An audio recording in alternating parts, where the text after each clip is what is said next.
Hello, everyone, and welcome to Leading Entrepreneurs of the World. My name is Glenn Turansky, and I'm a member of the advisory board here at One Business World. Leading Entrepreneurs of the World features entrepreneurs, founders, and business leaders presenting on cutting-edge topics and the latest industry developments. Our goal is to provide the global business and entrepreneurial communities with the window into the minds of those who are shaping the future of our world. Today, we're very pleased and honored to welcome successful corporate executive turned into leading serial entrepreneur and investor, Keith Leimbach. Keith is a serial entrepreneur and investor, and he spent the last few years building and acquiring small businesses to create diversified income streams. Prior to his entrepreneurial journey, Keith has had a successful 28-year corporate career and was the CEO of large corporations, both private and publicly traded, took two companies public, completed a multi-billion-dollar exit to Oracle Corporation, and also was an advisor to the President of the United States. Pretty impressive. During the last 3 years, Keith has created several new and successful businesses and multi-billion-dollar ventures, creating revenue streams. Keith, it's a great pleasure to honor you and welcome to have you here today. Welcome. Thanks, Glenn. I appreciate it. Listen, I appreciate the introduction. It's been a fun and fascinating career. I just recently, I got back from a fishing trip with a buddy. We were bone fishing in the Bahamas, in Andros Island. I don't know if you guys have ever been there, man, but it's one of the most beautiful places I've ever been. And after a couple of days of fishing and making fun of each other, like we usually do, we were back at the beach and having a beer, and we'd been through all the usual questions about, how's your kids, how's your wife, how's your job? And then my buddy asked me this. He said, "Do you know what the best version of you looks like?" And I thought, I don't know, man, that's a pretty interesting question from my buddy. We're just sitting on the beach in the Bahamas. And I thought, okay, man, I'm in. Let's go dig into this. Now, my buddy, he's a pretty successful guy, but I think he would tell you that he's not nearly as successful as he believes he should be. And by most accounts, I'd consider myself to be pretty successful. As Glenn mentioned, I was CEO of a company with 20,000 people. I served as an advisor to the President of the United States. I've helped take two companies public. We sold another one to Oracle for $17 billion. So by most standards, I've been pretty successful. But I've also had my share of failures. Some of them pretty spectacular. You can Google me and find those as well. And at 50 years old, man, you start to think about some of this stuff. Like, what does the best version of me look like? And I thought, heck, what's even a better version of me look like? And so just in the first few minutes that we were having this discussion, we'd already confused career success and financial success with living a great version of ourselves. And it turns out, man, I think they're pretty different. And you can have a great career, you can make lots of money, you can have big jobs, but you can also end up feeling deeply unfulfilled. And I see this a lot in the corporate world. And so when we start talking about a great version of ourselves, I think it can get pretty complicated. And if we were all together, I would ask somebody if they could define a better version of themselves. Like if I asked you what a better version of you looks like, do you even know what you'd say? Or do you think you'd struggle with that question?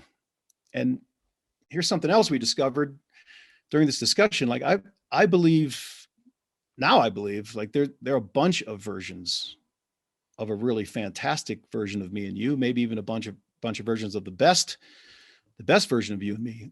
And so that lets me take a deep breath. Like I relax a little bit. I'm not looking for a needle in a haystack. I think we come in lots of really awesome versions. But what if we never ask ourselves the question at all? Like, what if we're unable to define it? And then we never know if we actually achieve it. We may stumble into it, but most likely, man, it just feels like, we're gonna live this watered down version of ourselves, unfulfilled, and maybe having never achieved really anything audacious. And I don't know, man, who the heck wants that? I sure don't. I don't think you do either. And my buddy Dan and I were sitting on the beach, and it was really turned out to be a great discussion. And I think the first thing we tried to sort out is how to actually come up with a definition of a better self, and to take the pressure off, maybe not even our best self, Like, how do we just define a better self? And where we landed on this is just to think of a time you were in a really uncomfortable situation, like maybe not even a crisis. It's just a bad situation that you want to get yourself out of. And so, somehow you found yourself there. And what promises did you make yourself if you could just get out of that situation in one piece? Like, what did you commit to? Like, for me, I remember this. I was trying to get out of New Orleans during Mardi Gras. It was in the 90s, man. And I'd been there for way too long. And I just needed to escape, but I couldn't. All the flights were sold out. There were no rental cars. There was just nothing. So I said, holy crap, if I could just get out of here alive. And then I listed a whole bunch of promises like we always do. Like, I'm going to get fit. I'm going to go to church. I'll stop drinking. I'm going to spend time with my family. I'll be a better listener. I might even be kind. I'll be patient. And trust me, man, this list was long. And fast forward, of course I survived, man. I'm sitting here talking to you. And I kept all those promises. And sure enough, I described a better version of myself. And then what I realized, and here's the crazy part, there was no deep soul searching, man. There was no long homework project. There was no offsite retreat. All this stuff was right at the tip of my tongue. And so I defined a better version of me. And I lived that version of me. And you put yourself back in a tough situation. What did you promise? Because I bet you defined a pretty good version of yourself.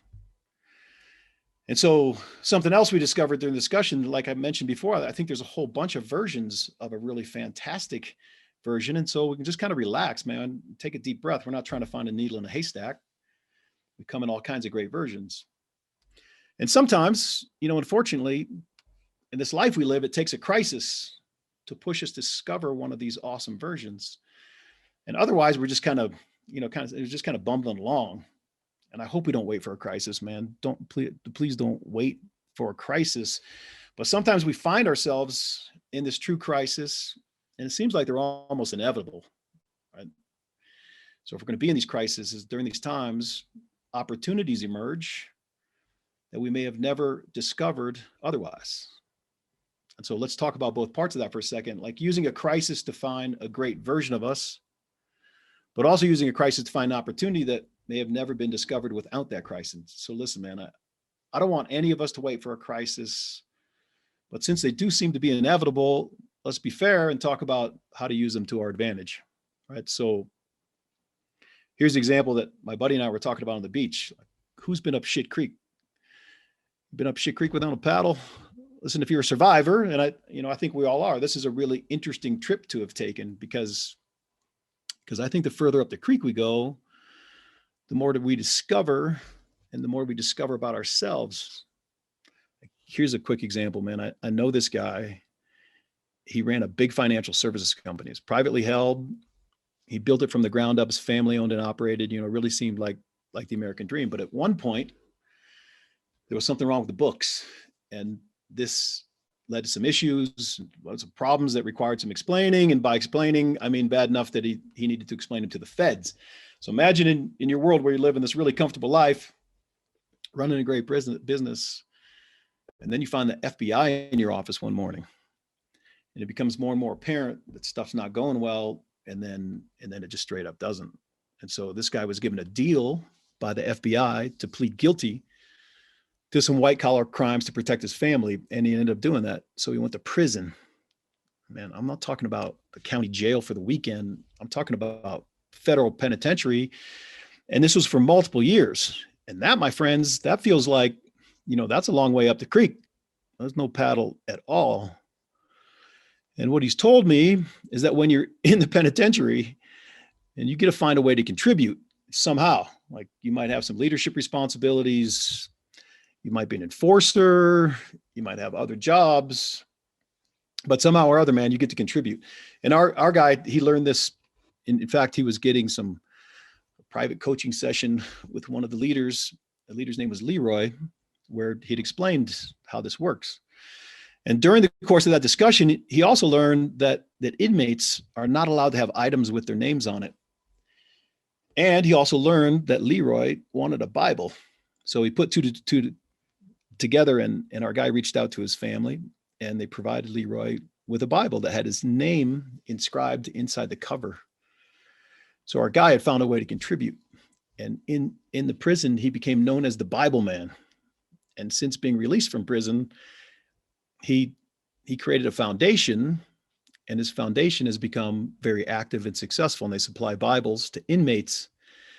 And they're actually helping reform inmates in a system that, you could probably argue isn't really designed for reform.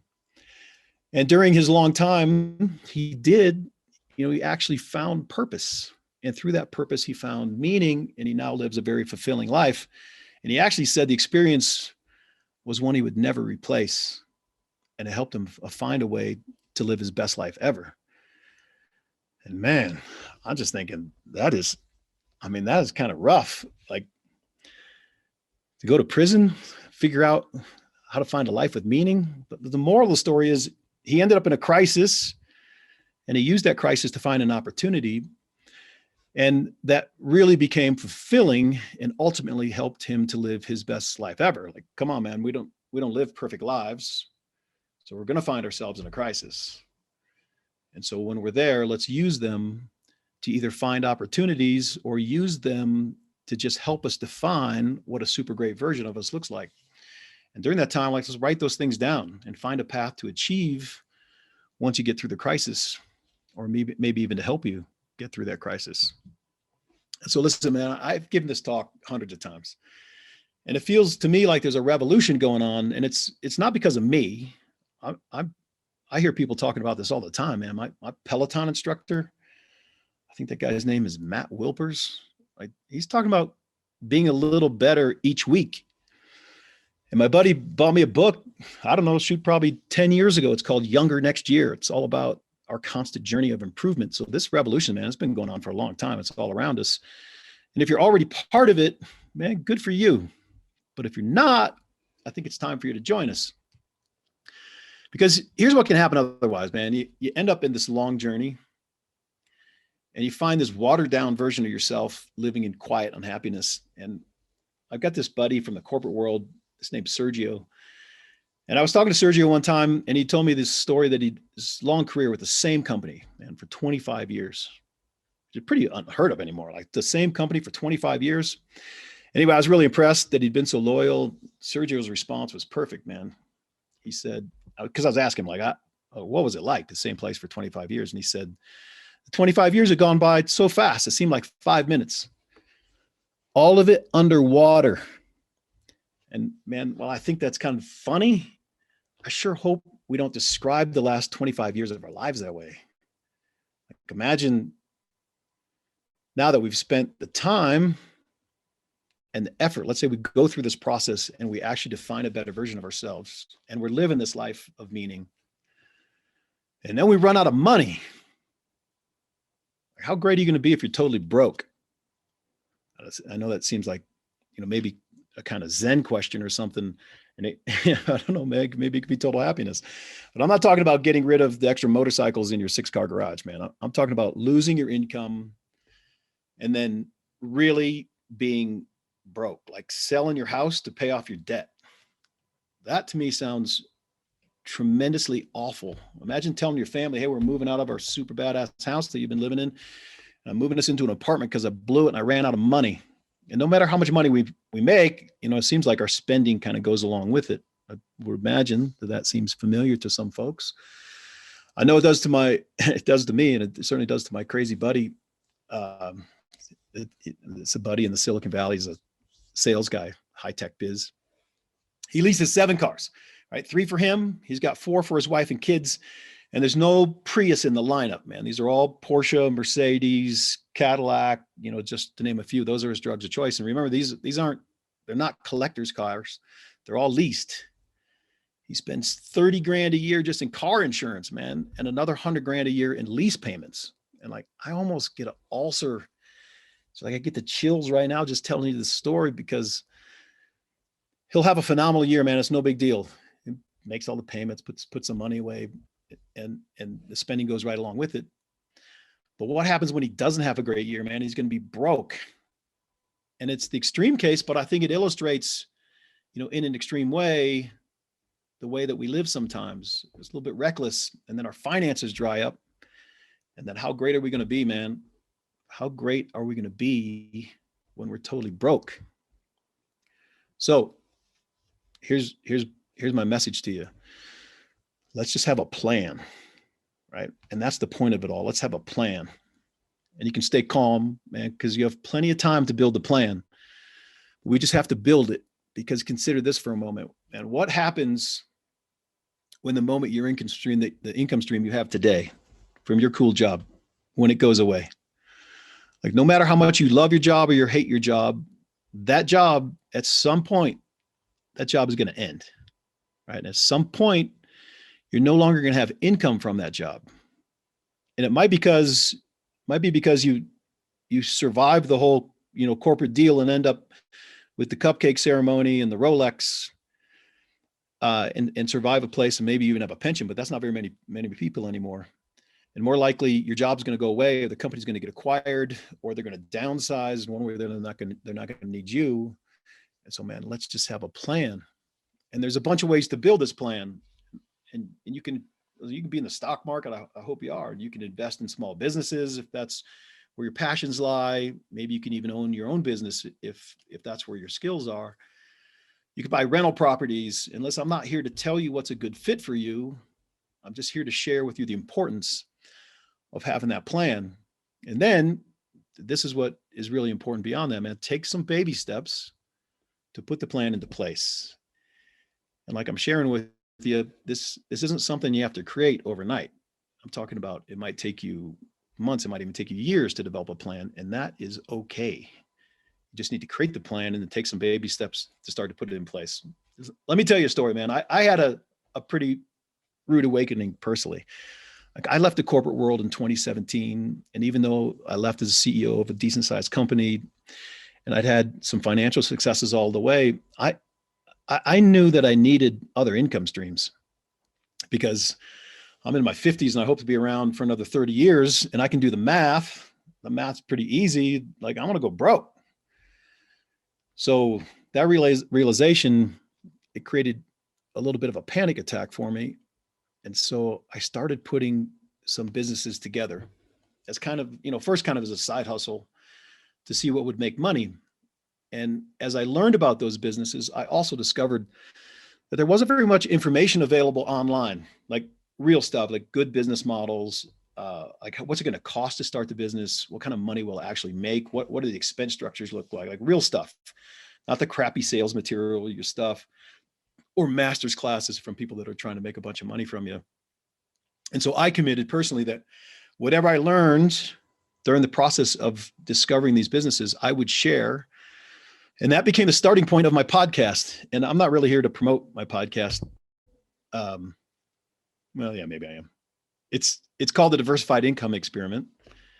And in those experiments, I've started or I've purchased multiple businesses, and I do it with my own money. And then on the podcast, I share all the details about how they work, right? Just for kicks, man. Like, so here are some of the experiments that we've talked about on the podcast, and some worked out, man, and some just didn't. So for example, the first project was around car washes. I don't know, for some reason, since I was a little kid, I always wanted to own a car wash. Just the business model seems pretty simple. And the business model turns out is fairly simple. Car washes make a lot of money. And the plan was to open 4 car washes. And these are the long tunnel car wash that you and your kids love going through, and your dog loves being in there with all the lights and the soap and, all that stuff. But I ran into city planning problems each time, right? And none of those car washes opened. And I share all the details of the process and all the financial models in the podcast. And car washes, they make a lot of money. And that's part of the challenge. They're super competitive, and cities only want a few of them in their town, right? And so I couldn't get through the city planning process in 4 different instances. And that cost me a bunch of time, and it cost me a bunch of money. And then I thought maybe I should just buy a franchise. Like, maybe I just buy a business that I know should work. And so I went through the franchise process, and I started to discover the things that I get energy from, and the things that take energy from me. And I ended up going through the franchise process 7 times before I found a good fit, right? And I did find a good fit. I bought a franchise called Smash My Trash. and you can hear about it on the podcast or look it up. But it took me 7 rounds through the franchise process to figure that out. And that means 6 trips through the franchise process where it didn't work out. And so again, man, it cost me time and money. And during this time, I've also built a bunch of laundromats because I think laundromats are cool, kind of like car washes. And they're great businesses. And we provide a world-class facility for everyone in the community to have a safe place to do laundry and a beautiful place to do laundry. But they take time to build. They take a ton of capital. And again, right, it's time and money. And that's what I'm trying to share with folks. You don't have to spend, I don't think you have to have this solved in the next week, right? You have plenty of time to solve for these things. And through these efforts, I realized, maybe I'm going to run out of time as opposed to running out of money as well. So I considered maybe I should buy an existing business, and I did. And this has really been an exceptional experience for me.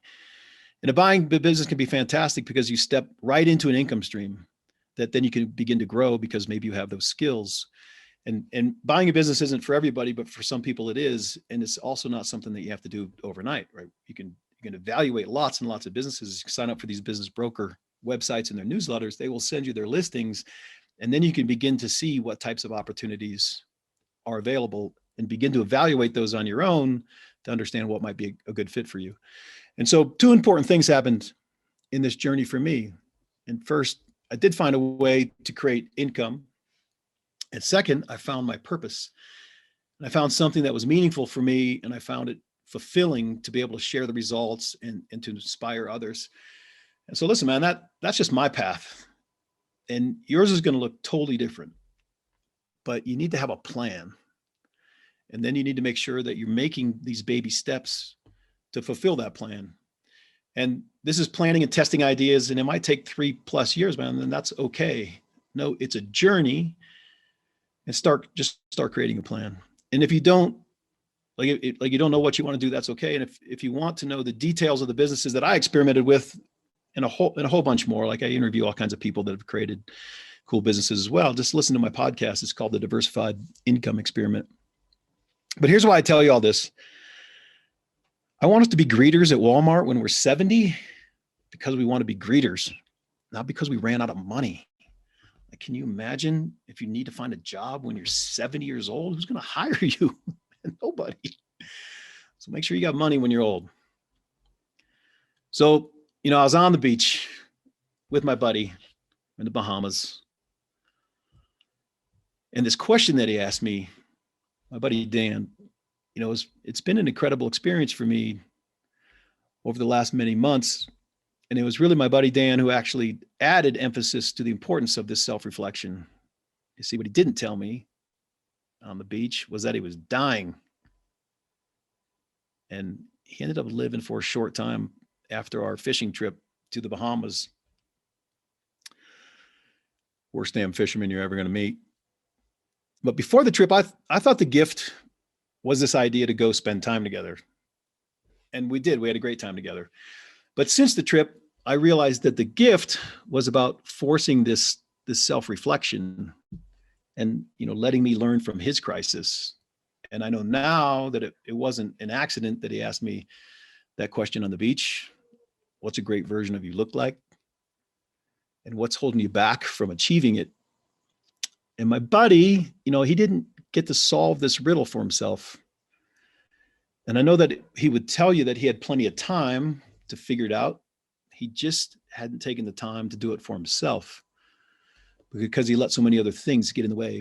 And today, when you quit listening to this, you're going to leave whatever you're doing and you're going to get busy, man, with all the stuff that life throws at you. And you're going to get quickly distracted with voicemails and emails and phone calls and all the stuff that social media has to offer. And here's the challenge for us to consider. First, how do you want to spend our time? And second, are we spending it in control of our journey to find and live a great version of ourselves? And so, my friends, don't wait for a crisis. You've lived through enough of them. But if you find yourself in one, take advantage of it and go try some audacious things. And get curious and be positive and build a plan to have money when you're old, and take the time to visualize what a meaningful and fulfilling life looks like for you, man. I'm Keith Leimbach. Join the revolution.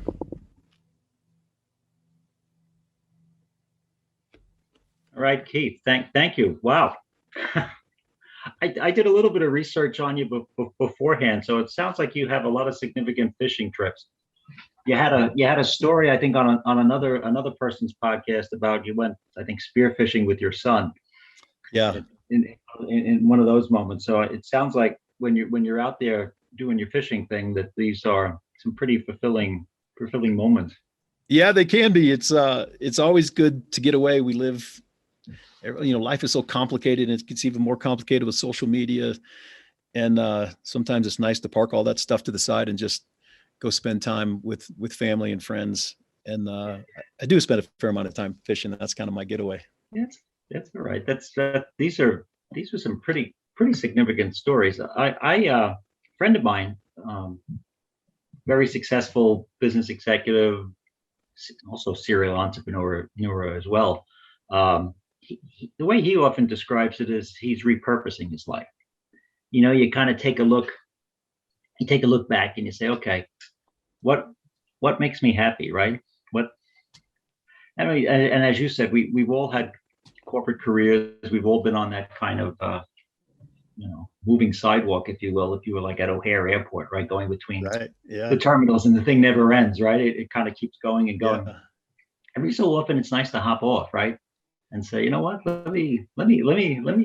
I've passed this poster or this ad all these times. Let me actually jump off and see what it looks like, and try to take a step back sometimes and look at it. How about, do you think overall, for not only for yourself but for people in general, and I know I've had a little bit of an awakening here, the last 18 months through the pandemic. Do you think that may make people even more reflective on the topics you talked about today? Yeah, for sure, man. I've talked to a lot of people during this time. That's a crisis that has been something that we've been forced to live through. It's nothing we created for ourselves, but all of a sudden we find ourselves in this crisis. And as I talk to people about, like, what did you do? I've found that, because you're in this crisis, take advantage of it and use it to, like, some people's careers are shifting dramatically. Use it as an opportunity to find another path potentially, but also some self-reflection around, like, what is meaningful. If you're going to change your path, don't just change your path because you sent a bunch of resumes out and some other schmuck called you for a job, right? That's where we're back to kind of conflating this career thing versus fulfillment. I don't want people to go all the way through life. You talk about that moving sidewalk at O'Hare. Like, if that is the analogy for life, and you get off at the other end of that moving sidewalk and you look back and you're like, the hell did I do, man? What impact did I have on people's lives, and what impact did I have on the world that's positive? And do I feel good about it? Because you run through the end of it, and if the answer is no, don't you wish you're going to look back and say, gosh, I wish during the time, like today, because you're listening to this, man, like today, go define something that's better about yourself, and then put those steps together to go execute on it. And whether it's a pandemic or otherwise, man, I think we should be taking advantage of these times. I've been out of college now, going on 38 years, right? So, and you get into that kind of, you always have to keep working, right? You always have to keep, like you said, the income stream needs to keep coming, right? If it gets interrupted, it's one of those see the face of God kind of situation, and that does happen to people. As you said, you described downsizing. You get sold, the company doesn't make it. There's no guarantees in life. So having a plan, or being, it's like business continuity. It's like disaster recovery, right? It needs to always be freshened up and pulled off the shelf. You can't let the dust build up on the plan, because then you never had a chance to look at it. And by the time you may open it, some of what may be in it might have already been either replaced by technology, or, well, I'm no longer doing this. How do I kind of get on the straight and narrow here? But what I liked what you said was, a little better each week. Wouldn't that be a great goal for everybody? Yeah. Right? To come back and say, you know what? I always screw this up, or when this happens, I always snap. Right? Wouldn't Right. it be great to come back and say, you know what? Here it comes. I know it's going to happen. Let me go walk into the other room. So I've been actually practicing that the last couple of weeks here, where rather than saying something that I know is going to wind up becoming something that's going to lead to, I've left it alone. I said, you know what? Good for you, man. It's not worth it. I know what's going to happen if I raise the issue. So let me try and why change why change any of the harmony here in the house? Let me just leave it alone Yeah, and that's and right. kind of take it from there. But being prepared and being able to pivot, I think is really important. By the way, I love car washes. I miss the fact that most of them here, at least in New York, you can't sit in anymore. There must have been some kind of insurance liability. But Oh, really? That's I too know bad. growing up, the best part was jumping in the car with my dad and that long tunnel with the lights. There was nothing better than staying in the car wash and going all the way through the tunnel and coming out the other end, right? Yeah, that's right, man. Car washes are great. Car But washes are great projects, man. Car wash, that type of car wash, including buying the land, you're probably at a $4 to $4.5 million cap cost to get that thing up and running.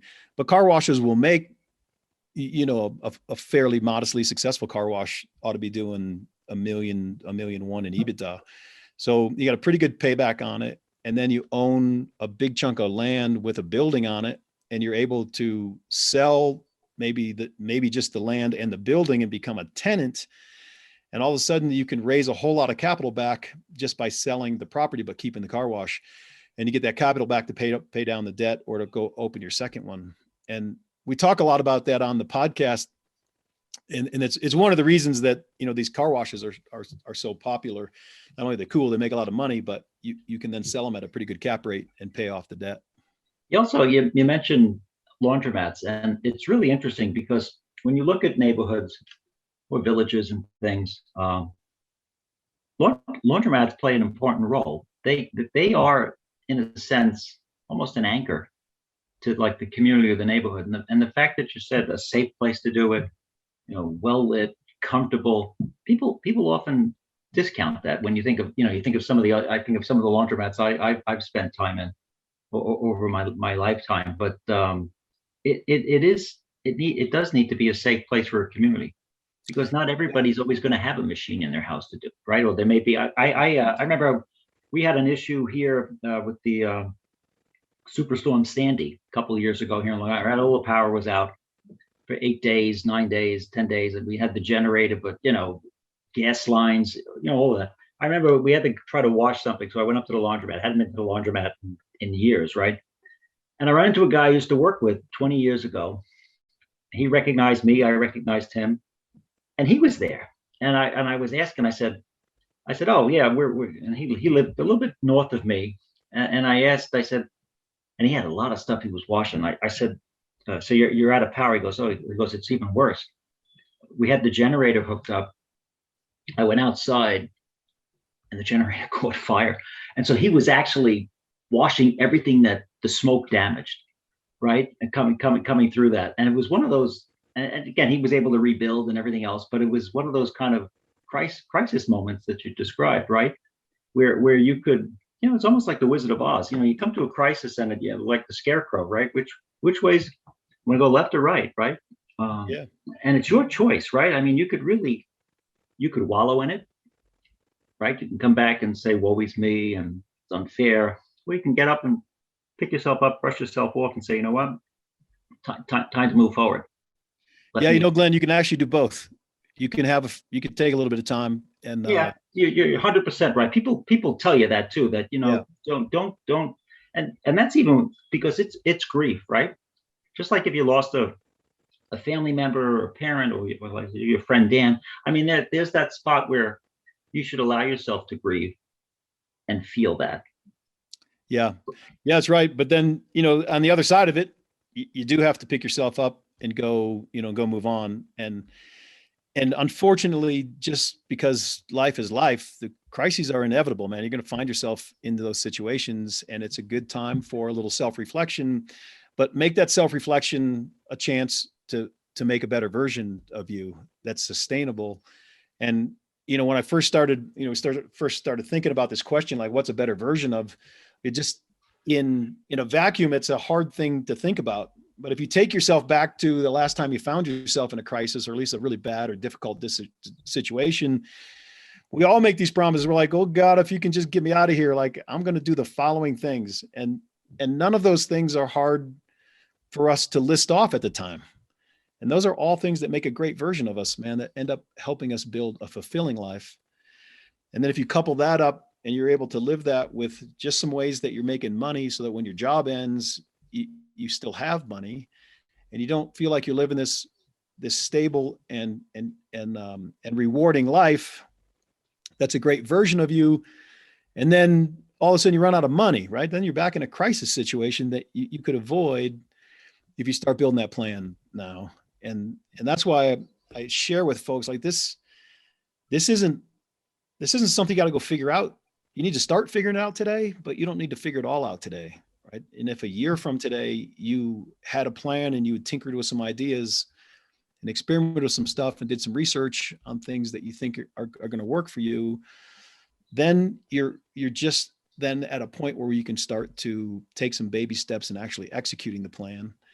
And the other thing I tell folks, listen, a lot of people that are in the corporate world, they tell me, man, I'd love to have a business on the side. It'd be really great. And I could start to build up this diversified income stream. And what a secret that I learned is, as corporate folks, we have, potentially a little more money, but we don't have very much time. And there's a whole nother group of entrepreneurs out there that have time, but don't have any money. And to be able to marry those things up. And when you find good opportunities, and maybe it's a business you want to buy or something you want to build, we can use our money as corporate folks to partner with great entrepreneurs that have the time to actually put those two things together and be able to build a business so that you're not tapping time out of your corporate career that generates an income for you and your family, but you're also building something up else in parallel that you can help, shepherd and guide and mentor, but you've got something that's actually running it for you. And I found lots and lots of those folks, just really, really smart and ambitious people. They just need some money sometimes to get these things started. And so they needed a partner. They needed a partner to kind of step in. Even in the corporate world, though, a lot of what you're saying, when you think about it, from an organizational behavior standpoint, these are valuable lessons. Even if you're going to stay at a place for a long time, or you're successful and you still like it and it's rewarding. Those 20,000 employees that you had, I mean, you could take that same message, and wouldn't that be a great workplace to be in, right? Yeah, Something that allows people to actually have the ability. And I know a lot of places, and I've worked at different places, and we promote community service. This is the community service day. Everybody gets X amount of hours. It's not a day off. We want you to go out and do this, and so that those types of things are well intended. And that's a help, and it's a nice thing to offer for employees from a company. But even from a mindset standpoint, to be able to have that, and that goes back to one business where we've had a bunch of people over the last couple of months, and we've talked about culture, right, and the culture of the organization, and the tone at the top, and how that leads. I mean, if the CEO of the company goes home miserable every night, how do you think everybody else is going to feel, right? Yeah, it's a really great point. At every level in an organization, I think it's people have to be, you have to be mentally healthy. You need to be physically healthy. But that's still by itself isn't what is going to create meaning for your life. And that's why I just encourage folks to think about what does this great version of me look like? Am I living it right now? And am I doing that intentionally? And maybe if you find out that you're not, then pick some of those attributes that you like and build those into your life, whether it's deciding you're going to get more fit, or you're going to read more books, or you're going to learn another language, or, whatever the case is, like layer those things in and go do some audacious things, man. Cause everybody's so capable. There's so much potential out there that I just hate to get at the end of the line and realize, man, I just did not take advantage of it. And I could have done so much more. And let's start thinking that way now, so we can put those things in place, and we won't be laying on our deathbed going, what the hell was Keith telling me I should have done this stuff before, man? Like, here I am, I'm telling you. Why did I wait so long to listen to the podcast? What am I, out of my mind? Yeah. They often, there's an old adage you used to always hear that, you're towards the end of your life, you're in an assisted living place or a nursing facility, and you're in the wheelchair. Chances are your old boss isn't going to be the one who's going to come up and sit next to you, and and if you're drooling, kind of clean you up, right? It's going to be somebody probably a little bit more significant and important in your life, and that's probably that person or group of people is probably everybody is to kind of determine, and a lot of that will come from the way you treat people, right? And how you present that better version of yourself. I've done in my lifetime, well, probably the last, call it, maybe 30 years out of the 38 I've been out of college. The first bunch was probably more just trying to establish yourself, but over these last 30 years, I do a lot. I try to do a lot of volunteering, and people say, how come you're on these not-for-profit boards and things? How can you do this? I said, because I find that it makes me a better person the next day when I go to work. Yeah, there you go. The contributions I can make at a place that I'm involved with, whether that's advice, sweat equity, write a check once in a while, offer some sort of advice, participate in an event, go out and be amongst the community members that the organization serves. That makes me a better person the next day. And to me, without that, something's missing, right? You're not as complete as you could be. Yeah, I think it's a good point, Glenn. You talked about, like, sometimes I'm just going to bite my tongue and not create angst where I don't need to, and otherwise I may have. I'll tell you a funny story. Well, it's a story. You can decide whether it's funny or not. When I was working in Cincinnati for a while, and I was on an early flight out of Cincinnati Airport to somewhere, and I was just dressed in the suit. It was a business meeting, and I remember some guy was getting off a flight. And he was walking down through the terminal, and I don't know, for some reason I just caught his eye, and he looked over at me, and he just kind of nodded, and he gave me this, thumbs up kind of deal, and a smile, like, "Hey man, you looking good." And he was in my life for 5 seconds, and he never said a word, but had a significant enough meaning that, 5 years later, I'm telling you this story. The guy was literally in my life for 5 seconds. Why don't we do that? Like, I'm sure, maybe it made him feel good. It was just, I'm sure he doesn't remember it, but I sure do. And if you could have that same impact on someone else's life just by giving someone a thumbs up and a smile, yeah. What are we doing? Well, think about it, right? You're in your car, right? You're in the intersection, and it's either you can go or the other person can go. You wave the other person on. How good do you feel when you get like a back, as opposed to somebody who just keeps going, right? Happens all the time, right? Good example, yeah. We can practice this really round the clock, right? Every day we can go out and try to be a little bit better version of ourselves. Whether it's holding the door for somebody, whether it's saying good morning when you're crossing the street, you say thank you. You go get a cup of coffee or something. You pick a cup of coffee up for somebody. All of that can be a different version and a better version. How about multiple versions? What do you? I thought you had that. You said that earlier. Yeah, what? What do you think of that concept? I found it to be very almost intimidating to try to define the very best version of myself. And then I realized, I don't know, maybe there's not a single version that is the very best. Like that, there are all kinds of great versions of me, and great versions of you, and great versions of everybody. And so let's pick the attributes of those and go live those and live a really fantastic version. And maybe that turns out to be the best, or maybe it turns out there's 100 different best versions of you. And when I started thinking of it that way, it became so much less daunting. Like, well, what if I get it wrong? Then it's not the best version. It's just a really good version, but there's another layer that's even better. I'm like, come on, man, take it easy. It doesn't have to be that hard. Find the things that are meaningful and fulfilling, and live those. And then those are going to create a great version of you. And all of those could be different versions of the very best version of you. Like, it makes it a lot more calm to think about. Yeah, I mean, it's a fair point. There's no reason why it couldn't be a composite best version, right? where you're grabbing certain attributes, and then you kind of create your own little mosaic here of how you handle yourself. Right? They always say you can tell the kind of person they are is by either how they treat their mother or how they treat their dog. Right?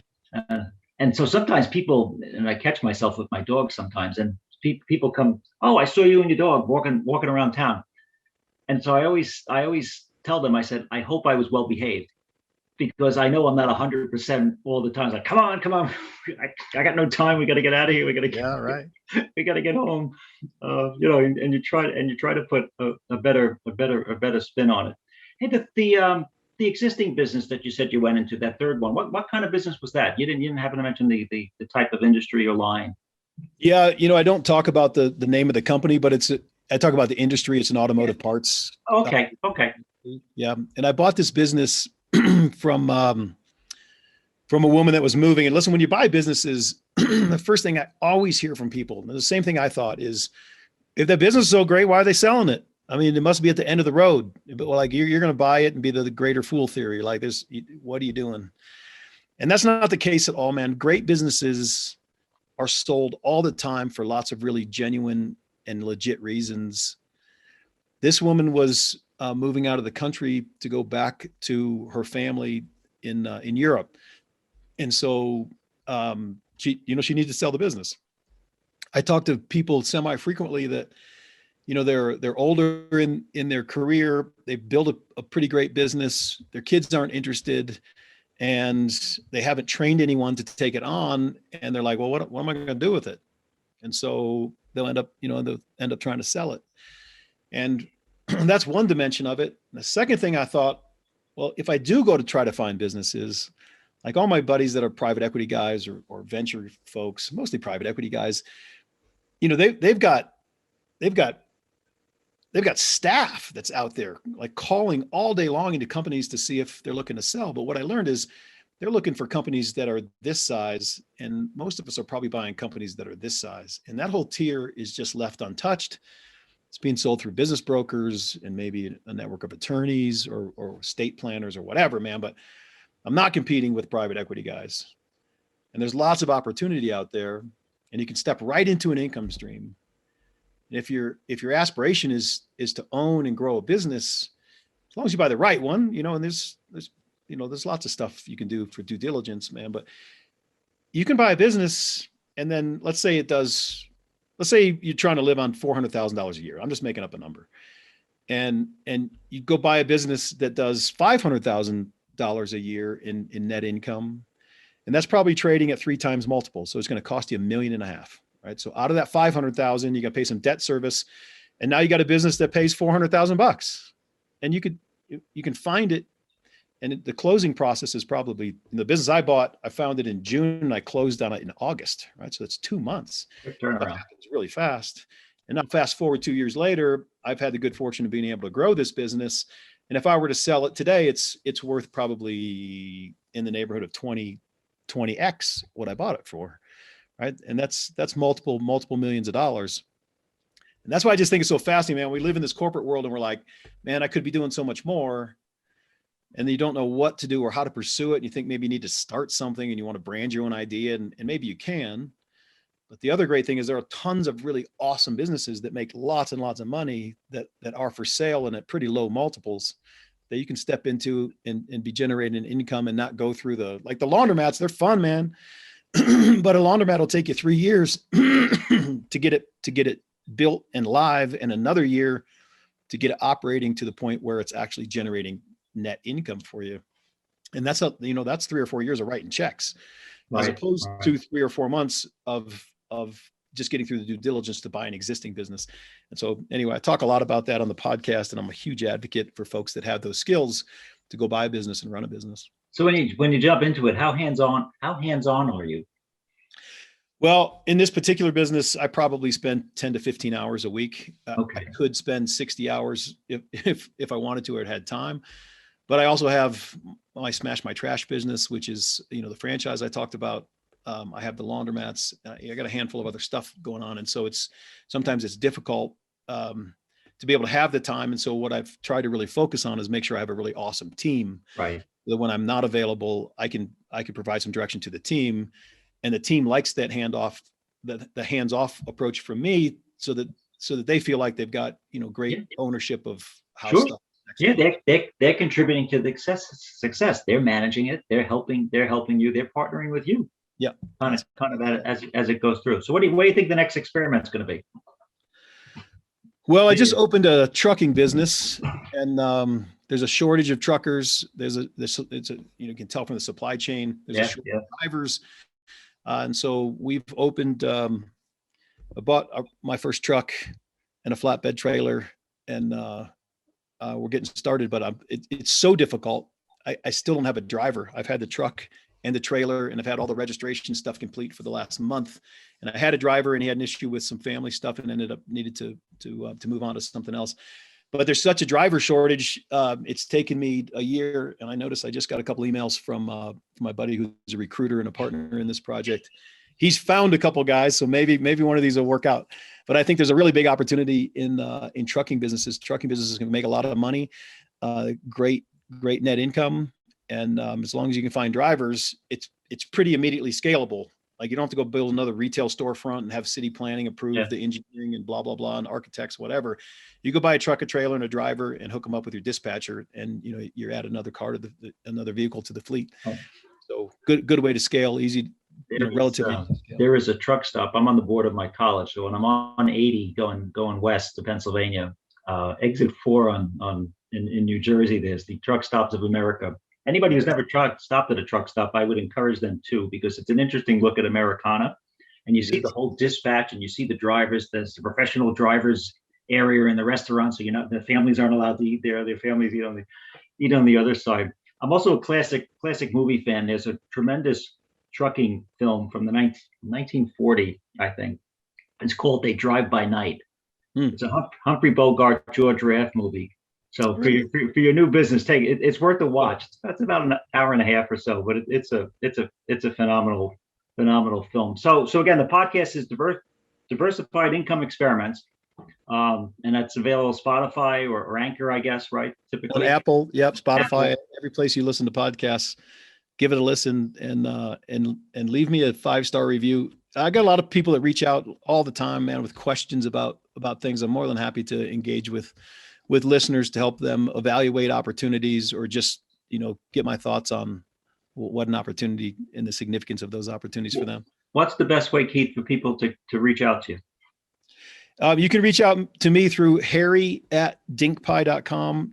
DINCPIE is DINCPIE. So harry@DINCPIE.com. And that's the best way to reach out via email. I have some folks that work that reach out via LinkedIn. I don't use LinkedIn a whole bunch, but occasionally check my messages there, but email is the best.